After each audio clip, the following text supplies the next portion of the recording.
اعوذ باللہ من الشیطان الرجیم بسم اللہ الرحمن الرحیم تنویع البحث حینما یتناول الفقیہ مسألۃ کمسألۃ الاقامۃ للصلاۃ ویحاول استنباط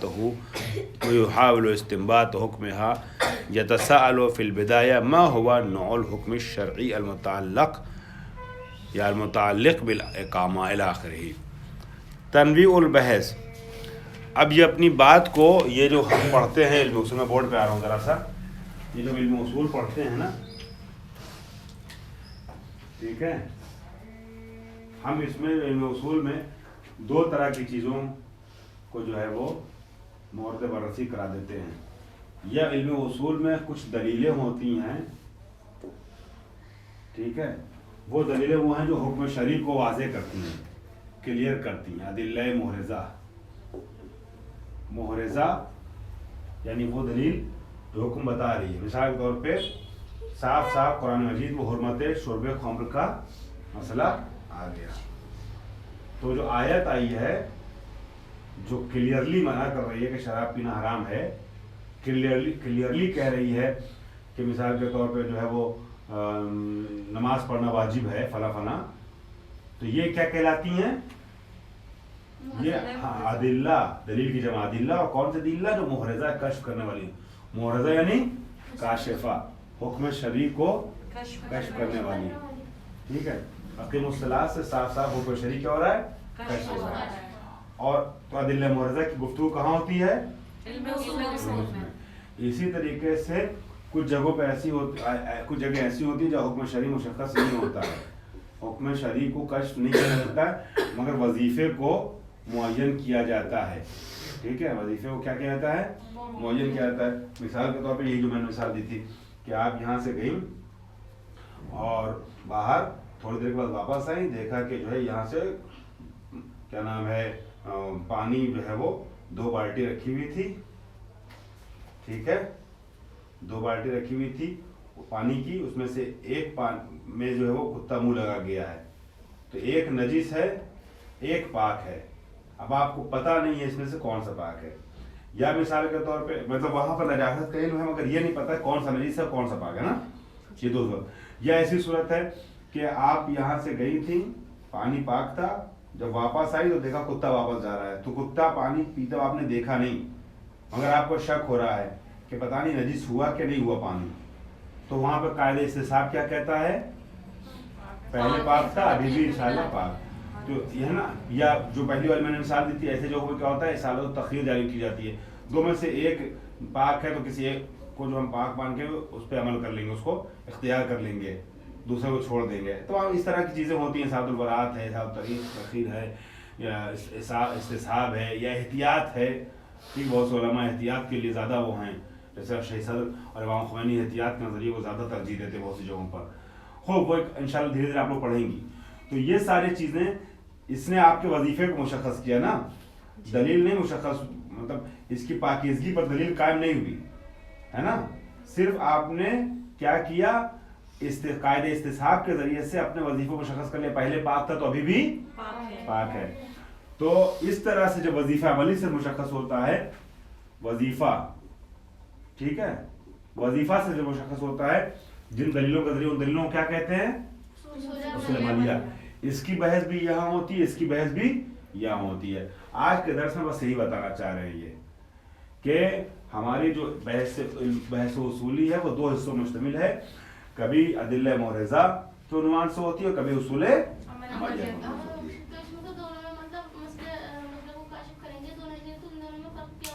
کہاں کشف ہو رہا ہے؟ اس میں مسئلہ تو نہیں کشف ہوتا ہے، اس میں مسئلہ کہاں کشف ہوتا ہے؟ اس میں خالی وظیفہ کتا کیا ہو سکتا ہے، کتے نے پیا ہو، آپ کو کیا پتا کہ وہ نجس ناپاک ہے، آپ نے قاعدہ استصحاب جاری کر دیا، ٹھیک ہے، تو آپ نے کہا انشاءاللہ پاک، ہمارا وظیفہ خالی مشخص ہو سکتا ہے وہی نجس رہا ہو سکتا ہے منہ لگا دیا ہو، لیکن یہاں والے تو مشخص ہے شراب حرام ہے، مثال کے طور پہ دلیل آ کے واضح کر رہی ہے۔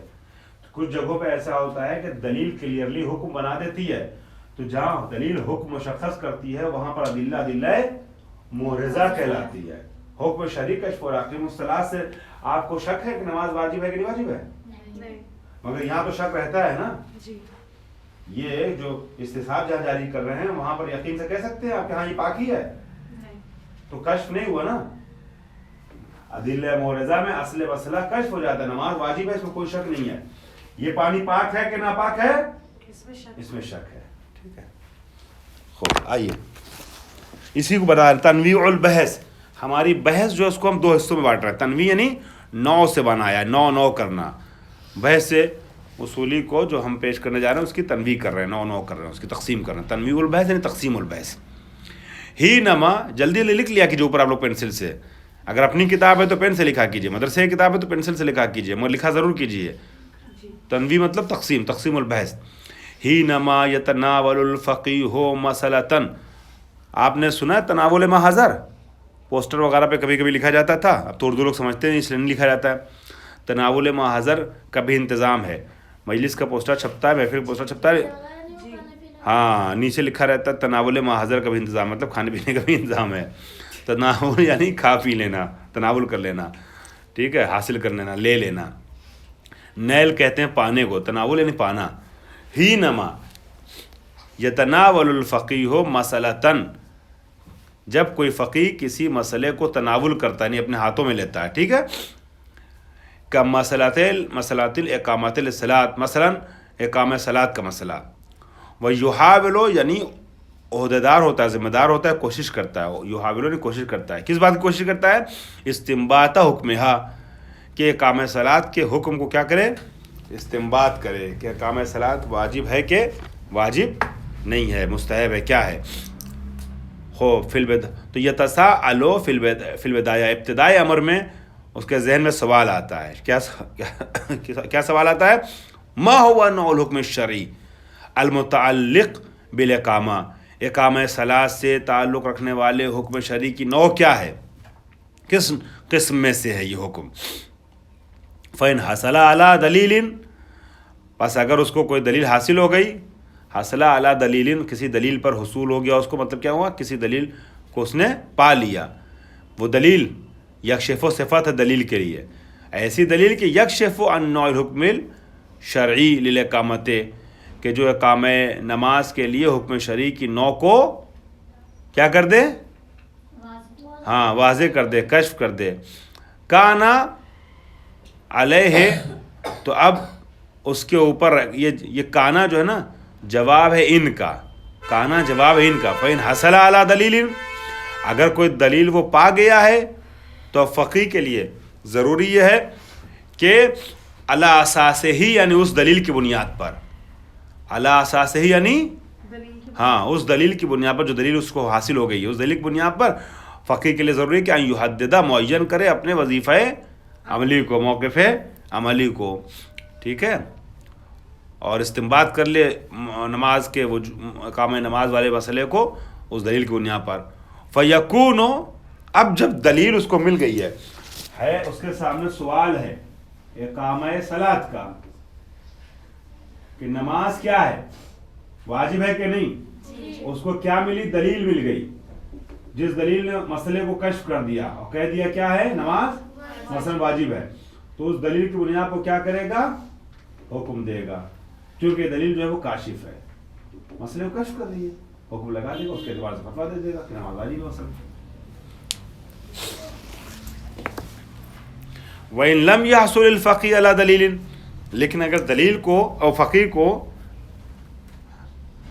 اچھا یہاں پہ ایک جملہ میں نے شاید چھوڑ دیا, فَيَكُونُ اسْتِنبَاطًا, پس اس کا جو یہ استنباط ہوگا, کون سا استنباط کہلائے گا, قائمًا علی اساس دلیل. فقیہ کا یہ استنباط کس بنیاد پر ہوگا, دلیل کی بنیاد پر قائم ہوگا. خوب.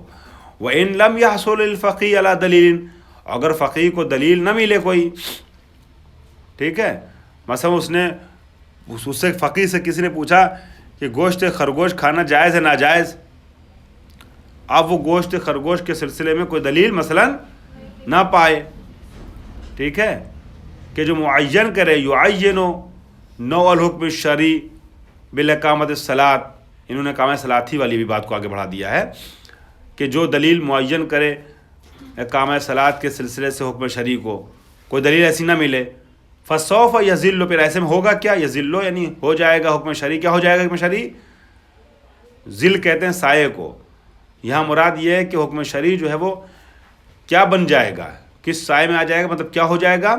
مجھولن، ہاں مجھول ہو جائے گا. یذلو کا مطلب ہو جائے گا کا ترجمہ کیجیے گا. فسوف یذل الحکم الشرعی مجھولا، مجھول ہو جائے گا، نامعلوم ہو جائے گا، چونکہ دلیل نہیں مل رہی اس کو. للفقی، اگر دلیل مل گئی تھی تو اس دلیل کے اعتبار سے فتویٰ دے دے گا، لیکن اگر کوئی دلیل ایسی نہ ملے جو حکم شرعی کی نوعیت کو معین کرے، یعنی بتائے کہ واجب ہے کہ حرام ہے کیا ہے، تو اب ایسی صورت میں اقامہ نماز کا مسئلہ کیا ہو جائے گا؟ ہاں اب حکم شرعی مشخص نہیں بلکہ کیا ہے؟ مجھول ہے فقیہ کے لیے، نامعلوم ہے فقیہ کے لیے. دلیل ہوتی تو دلیل کے اعتبار سے فتویٰ دیتا، جب دلیل نہیں ہے تو پھر فقیہ کے لیے وہ مسئلہ کیا ہے؟ مجھول ہے، وہ حکم شرعی مجھول ہے، نامعلوم ہے. خوب. وفی هذه الحالت، اب ایسی صورت میں فقیہ سوال کو بدلے گا. یستبدل الفقیہ السوال الاول، اپنے پہلے والے سوال کو چینج کرے گا. الذی طرحہ فی البدایہ، وہ سوال کے جو شروع میں اس کے ذہن میں آیا تھا، مطرح کیا ہوا تھا، یعنی پیش آیا تھا سوال. سب سے پہلا سوال کیا تھا؟ ہاں ما ہوا نوع الحکم الشرعی، ابتدائی امر میں فی البدایہ پہلے مرحلے میں سوال یہ تھا کہ حکم شرعی کی نوع کیا ہے، لیکن اب سوال بدل جائے گا بے سوال جدید، نئے سوال میں بدل جائے گا. کیا؟ کما یلی، جیسا کہ آ رہا ہے. اب وہ پہلا والا سوال یہ نہیں ہوگا کہ نوع حکم شرعی کیا ہے، بلکہ اب سوال ایسے ہو جائے گا. کیا؟ ما ہی القواعد التی تحدد الموقف العملی تجاہ الحکم الشرعی المجھول. جب یہ حکم شرعی مجھول ہو گیا تو اب کون سے قواعد ہیں کہ جو حکم شرعی کے مجھول ہونے کی صورت میں مشکل کو حل کر سکتے ہیں؟ احسن. وہ کون سے سوالات ہیں، وہ کون سے قواعد ہیں؟ ما ہی القواعد. اب جب حکم شرعی مجھول ہو گیا تو سوال یہ ہوگا کہ وہ کون سے قواعد ہیں لتی تحدد، جو معین کرتے ہیں موقف عملی کو تجال حکم شرعی المجھول، اس حکم شرعی کے مقابلے میں کہ جو مجھول ہے. وہذہ، جب طلاب کلاس میں استاد کے آدھے جملے کو پورا کرتے ہیں تو استاد کو لگتا ہے کہ بات سمجھ میں آ رہی ہے، پہنچ رہی ہے. وہذہ القواعد تسمى بالاصول العملیہ. اب وہ قواعد جو ان سوالوں کا جواب دیتے ہیں کہ حکم شرعی جب مجھول ہو جائے تو ہماری ذمہ داری کیا، موقف عملی کیا ہے، ان قواعد کو کیا کہتے ہیں؟ اصول عملیہ کہتے ہیں. اسی لیے میں نے آپ کو مثال دی تھی یہ پانی والی، کہ پانی والے مسئلے میں حکم شرعی کیا ہمارے لیے مجھول ہے، کہ ہم پانی پئیں کہ نہ پئیں، جائز ہے پینا کہ ناجائز ہے، حرام ہے کہ مباح ہے.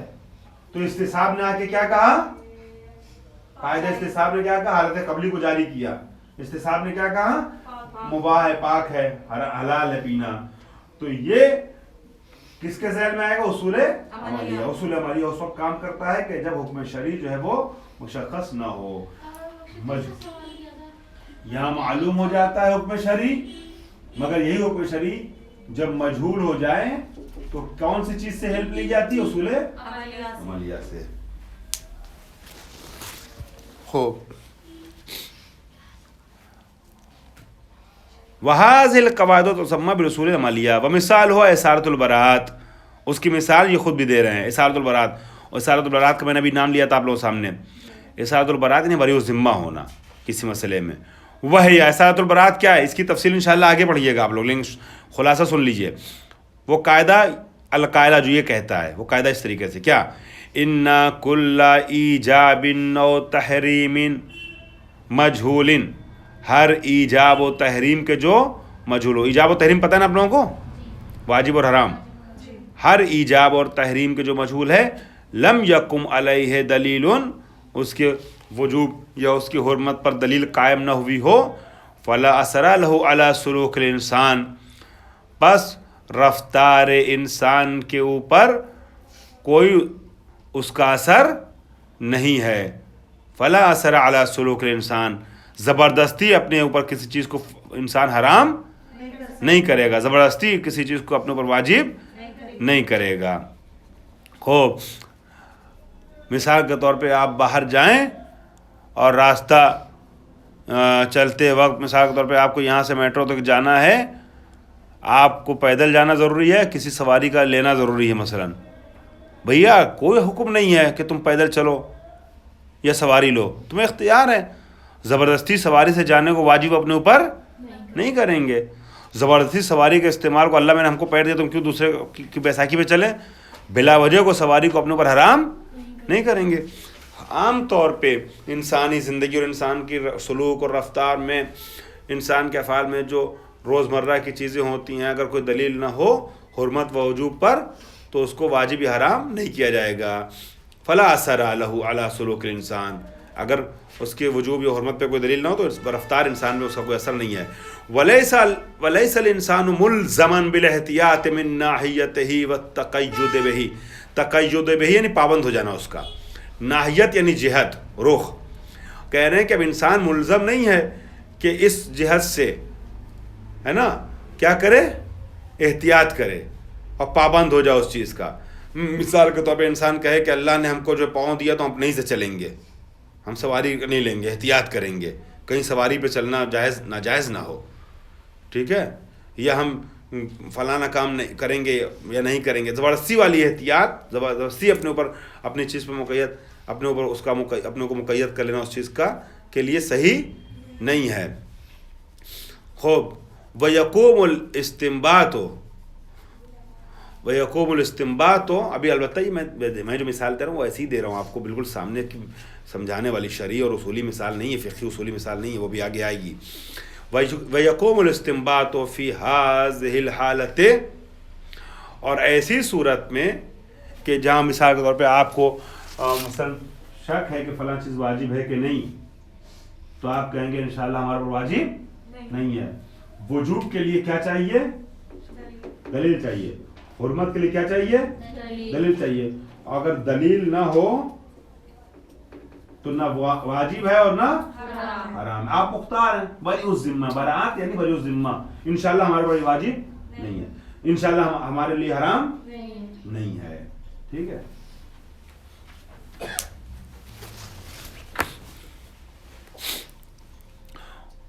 وَيَقُومُ الْإِسْتِنبَاطُ فِي هَذِهِ الْحَالَةِ عَلَى أَسَاسِ الْأَصْلِ الْعَمَلِي بَدَلًا عَنِ الدَّلِيلِ. اب جب آپ کا وظیفہ تو مشخص ہونا ہی ہے. ناریل پانی آپ کو لا کے دیا گیا، زندگی میں پہلی بار آپ کو ناریل پانی نظر آیا، ٹھیک ہے، آپ کو مثال کے طور پہ جو ہے وہ سرکہ لا کے دیا گیا، پہلی بار آپ کو کیا نام ہے سرکہ ملا. بھائی سرکہ بننے سے پہلے شراب ہوتا ہے. اب اس کے بعد 3 حصہ اس کا جوشش کھا گیا، اب وہ شراب جو وہ سرکے میں تبدیل ہو گیا. اب وہ جو ابھی تک ناپاک تھا، برتن، شراب، چمچہ، یہ وہ سرکہ بنتی سب کا سب کیا ہو گیا؟ پاک ہو گیا. اب آپ کے سامنے پہلی بار آیا سرکہ، اب آپ پئیں کہ نہ پئیں؟ ناریل پانی پئیں کہ نہ پئیں؟ نہ آپ کو ناریل پانی کی حرمت کے اوپر کوئی دلیل ہے، نہ وجوب پہ کوئی دلیل. کچھ جب حرمت پہ کوئی دلیل نہیں موجود ہے آپ کو تو کیا کریں گے؟ اِسارۃ البراءۃ جاری کریں، اس کو پی لیں گے، استفادہ کر لیں گے. تو زبردستی جو ہے وہ اپنے اوپر کوئی چیز تھوپیں گے نہیں. اب ایسی صورت میں جب کوئی دلیل نہیں موجود ہے حرمت کے اوپر تو کیا ہوگا؟ یقوم الاستنباط فی هذه الحالة على اساس الاصل العملی بدلا عن الدلیل. اب استنباط جو ہوگا اس حالت میں وہ بر اساس اصل عملی ہوگا. کس کے مقابل، کس کے بدلے میں؟ دلیل کے. دلیل ہے نہیں کہ جو بتائے کہ ناریل پانی پینا جائز ہے ناجائز، تو اصل عملی سے استنباط کریں گے، اصول عملیہ سے استفادہ کریں گے. خوب والفرق بین الاصل والدلیل. خواہر آپ جو سوال کرنا چاہ رہی تھی آپ کا جواب یہاں پھر آ گیا، جو آپ نے ابھی وہاں بھی سوال کیا تھا کاشفہ، اور اس کے اوپر کیا نام کس نے سوال کیا تھا ابھی؟ ہاں مریم. دیکھیے یہاں پھر آپ کے سوال کا جواب دے رہے ہیں. تو جب دلیل نہیں ہوگی تو اصل عملی سے عمل کر. والفرق بین الاصل، اب اصل عملی اور دلیل میں فرق کیا ہے کہ ان الاصل لا یحرز الواقع، اصل جو ہے واقع کا احراز نہیں کرتی. واقع یعنی جو صحیح حقیقی مسئلہ جو ہے، واقعی مسئلہ واقعی، حکم واقعی. حکم کی بھی 2 قسم ہوتی ہے، ایک حکم واقعی ہوتا ہے, حکم ظاہری ہوتا ہے. حکم یا واقعی ہے یا ظاہری ہے. تو یہ جو دلیل محرز ہے یہ کیا کرتی ہے؟ حکم واقعی کو کشف کرتی ہے. اور یہاں جب اصول عملی کی بات آ گئی تو حکم واقعی کو کشف نہیں کر رہی ہے. تو اصل عملی اور دلیل محرز میں فرق یہ ہے دلیل میں کہ ان الاصل لا یحرز الواقع, اصل واقع کو بیان نہیں کرتا, یعنی اصول عملی واقع کو بیان نہیں کرتا. وانما یحدد الوظیفۃ العملیۃ تجاہہ, صرف واقع کے مقابلے میں اب انسان کے وظیفہ عملی کو مشخص کرتی ہے اصول عملی, ٹھیک ہے, اصل عملی. وہو نحو من الاستنباط, اور یہ استنباط کے طریقوں میں سے ایک طریقہ ہے. انسان بند گلی کا شکار ہو جائے, اس سے بہتر یہ ہے کہ ایسے موقع پہ کوئی نہ کوئی وظیفہ مشخص کرنے کے لیے راستہ ہونا چاہیے. یہ پانی یہاں رکھا ہوا ہے, 200 لیٹر پانی آپ نے اکٹھا کیا تھا, بڑی مشکل سے یہاں سے کتا آ کے چلا گیا, منہ لگا کر, وہ لگایا کہ نہیں لگایا آپ کو پتہ ہی نہیں ہے, تو پھینک دے پانی ایسے ہی, استعمال کر لیں. کس بنیاد پہ آپ کیا کریں گے؟ تو آپ پریشان ہیں نا, تو کیا اس بند راستے سے نکالنے کے لیے کوئی آپ کے پاس ذریعہ نہیں ہونا چاہیے؟ وہ ذریعہ جو آپ کو اس بند راستے سے نکالے اور آپ کے وظیفے کو مشخص کرے کہ آپ کو پھینکنا کہ استعمال کرنا, اسی ذریعے کو اصول عملیہ کہتے ہیں. خوب, وہو نحو من الاستنباط, یہ استنباط کا ایک طریقہ ہے اصل عملی سے استفادہ کرنا. ولاجل ھذا یمکننا تنویع عملیۃ الاستنباط الی نوعین, اسی بنیاد پر ہمارے لیے ممکن ہے کہ ہم عملیۃ استنباط کی تنویع کریں, اس کی تقسیم کریں. کتنی نوعوں میں؟ 2 نوعوں میں, ٹھیک ہے. شہید صدر نے کئی جگہ پر تنوع اور نیا پن اور ایک ابتکار اور چینج پیش کیا ہے. اگر چاہتے تو عام لوگوں کے طریقے سے کہہ دیتے تقسیم البحث, مگر تھوڑا سا بلیغ و فصیح بنایا ہے, عبارت کو خوبصورت بنایا ہے, متوجہ کیا اپنی طرف بچوں کو. تو کہہ رہے ہیں کہ اب اسی بنیاد پر ہمارے ممکن ہے تقسیم و عملیۃ الاستنباط الی قسمین, بجائے اس کے کہتے ہیں کہ ہمارے ممکن ہے کہ ہم عملیۃ استنباط کی تقسیم کریں 2 قسموں کی طرف. انہوں نے تقسیم کی جگہ کیا لفظ استعمال کیا؟ تنویع. 2 نوع, یعنی 2 قسم. احدہما الاستنباط القائم علی اساس دلیل, استنباط کی پہلی قسم وہ استنباط جو بر اساس دلیل ہو, جیسے استنباط کل استنباط المستمد من نص, وہ استنباط کے جس کی مدد لی جاتی ہے, استمداد سے بنا مستمد, وہ استنباط کے جس میں مدد لی گئی وہ کس سے؟ نص سے, یعنی روایت سے, آیت سے. دال نص دال علی الحکم شرعی, وہ نص کے جو دلالت کر رہا حکم شرعی پر. مثلا اقیم الصلاۃ سے استفادہ کرتے ہوئے کہا گیا نماز واجب ہے, ٹھیک ہے, بر اساس دلیل ہے. والآخر, دوسرا استنباط کیا ہے جو بر اساس دلیل محرز نہیں بلکہ کیا ہے؟ علی اساس الاصل العملی, جو بر اساس اصل عملی ہے. کل استنباط المستمد من اساد البراۃ, جیسے وہ استنباط کے جو مدد لیا گیا ہو, جس میں مدد لی گئی ہو کس سے؟ اسارۃ البراۃ سے.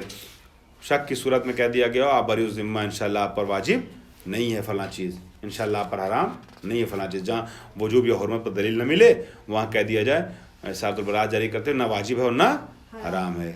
ولما کان علم الاصول هو العلم بالعناصر المشترکہ, اور چونکہ علم اصول جو ہے عناصر مشترکہ فی العمل استنباط کے جاننے کا نام ہے.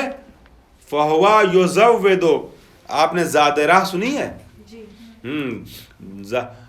وہ توشہ راہ, زاد راہ, جب کوئی سفر پہ جاتا تھا تو اس کو زاد راہ دیتے تھے, اسی سے بنا تو یعنی وہ چیز جو ضرورت کو پوری کر دے انسان کی سفر میں, ٹھیک ہے. تو یُزَوِّدُ یعنی ضرورت کو پورا کرتا ہے, پیٹ بھرتا ہے.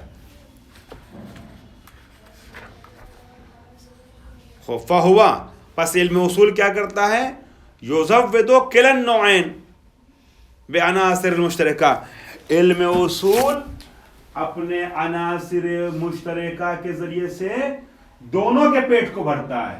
یعنی علم اصول میں جو عناصر مشترکہ کی بحث ہوتی ہے اس عناصر مشترکہ سے دلیل مورزہ کو سمجھنے میں بھی استفادہ کیا جاتا ہے اور اصول عملیہ کو بھی سمجھنے میں استفادہ کیا جاتا ہے. بات ہو گئی؟ علم اصول دونوں کا پیٹ بھرتا ہے, یعنی دونوں ضرورت کو پورا کرتا ہے. وعلی ھذا الاساس, اسی بنیاد پہ ننوع البحوث الاصولیۃ الی نوعین, ہم اصولی بحثوں کو 2 حصوں میں کر کے پیش کر رہے ہیں.